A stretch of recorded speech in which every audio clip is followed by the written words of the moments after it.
Hey guys! In the comments section of my last video, I alluded to a theory about Ramb I wanted to tell you about, and then I got caught up in a bunch of other stuff for 8 months, and now Deltarune is tomorrow! In about a week. But the good news is, my time not making this video has turned this one idea into 3 ideas, so I'll be sharing them all with you today. First off, I think I know why Ramb seems like a secret boss when he isn't one. Honestly, I didn't pick up on this until it was pointed out to me, but when I was watching my best friend play Chapter 3 blind, he thought Ramb was going to be a shadow crystal holder from his first lines. That's a pretty common reaction to him, because he's small, he's an outcast, and he speaks cryptically about freedom, which are all traits that he shares with Jevil and Spamton. He even references knowing Spamton, and uses one of Jevil's catchphrases in his introduction. And what's the deal with that? It feels too on the nose to be entirely non-diegetic. I believe the reason Ramb is like that is because we're not the only ones who have certain expectations around secret bosses. TV World is a crystallization of Chris's intentions, and just as we've seen enough shadow crystal holders by Chapter 3 to start seeing patterns, so has Chris. Even though they find encounters with these characters deeply unsettling, they're also the Darkners they relate to the most, and they're the only people who speak directly to Chris's desire for freedom. And so, in lieu of there being an actual shadow crystal holder in TV World, Chris's expectations around these characters manifested as Ramb. I also believe the reason that TennaQuest resembles the Weird Root follows similar logic. It's not that Chris has the actual Weird Root in mind when they create the fountain. TennaQuest is the same no matter which route you're on. It's that Chris's desire for Ramb to attempt to offer them freedom took the form of Ramb letting them play a video game that presents the illusion of freedom. And there's a certain game Chris most strongly associates with the concept of a game that lets you break free from its intended path. We know from a conversation that Susie has with Noelle if you watch them for long enough, that Dragon Blazers has its own weird route that you get by killing all the enemies, which I'll call the evil route because that's what they called it.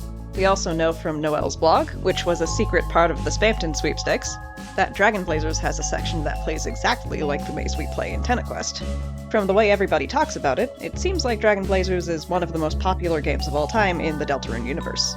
It has branded barf bags for crying out loud. And so, when Ramb presents Chris with freedom in the form of gameplay, he presents something similar to what would naturally be the Deltarune universe's go-to example of a game with a secret branching path: the evil route. And that is what led me to my next idea. The reason it's even possible to do the weird route is because of the evil route. Dragon Blazers is the third most well-known telling of the prophecy after Lord of the Hammer and the original prophecy itself. Dragon Blazers is heavily based on Lord of the Hammer, but there's no reason to think the book series has a hidden evil route.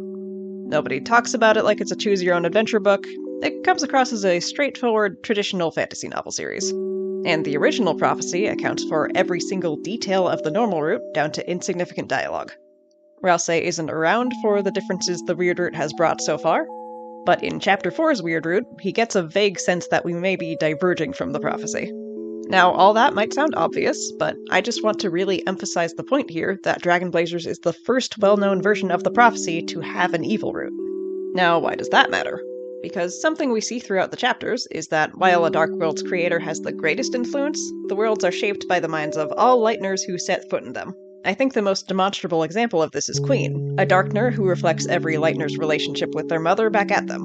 Kooky914 has a great video on the subject you should check out if this sounds interesting, but I'll go over the idea briefly in my own words. To Noelle, Queen is smothering because she sees great potential in her, and thinks keeping her on a short leash is for her own good. To Chris, Queen is amiable despite not really understanding them in the slightest. To Birdley, Queen is negligent, spending time with him when and only when his abilities are useful to her. And Queen has no notable dynamic with Susie, which is just as telling as any of them. I would now like to turn your attention to the fact that every single Lightner who sets foot in Cyber City is familiar with the evil route in Dragon Blazers. And there are 4 Lightners in this chapter, the most of any so far. Noelle and Susie, we explicitly know, are familiar with the evil route based on their conversation. Birdley is obsessed with Dragon Blazers and with video game secrets. Chris, I believe, is familiar with the evil route because I believe TennaQuest is based on it, as I went over earlier. And so, what we have in Chapter 2 is a dark world visited by 4 Lightners who are all familiar with a version of the prophecy where the forbidden path begins with ice magic. I think their collective familiarity with that version of the prophecy is what made the weird route possible. This brings me to my final idea. The prophecy and the dark worlds are allegories for social constructs in general. There are stories that alter reality through our collective familiarity with them in real life. Money is just a number, but knowing that doesn't mean rent isn't due. The borders of countries are not truly defined by physical barriers, they're defined by our collective belief that this country is here and that country is there. What it means to be appropriately dressed for an occasion is arbitrary, and yet I can't wear sweatpants to work.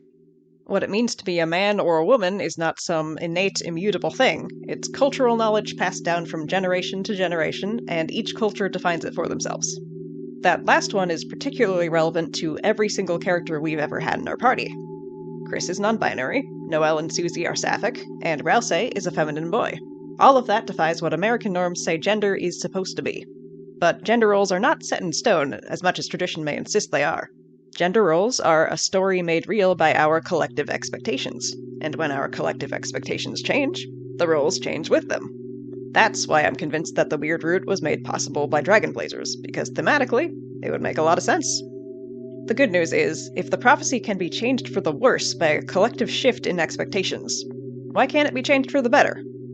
I believe that if enough Lightners can get on the same page about what they want the story to be, then that's what it will be. Alright, now let's play Chapter 5 and see how wrong I am.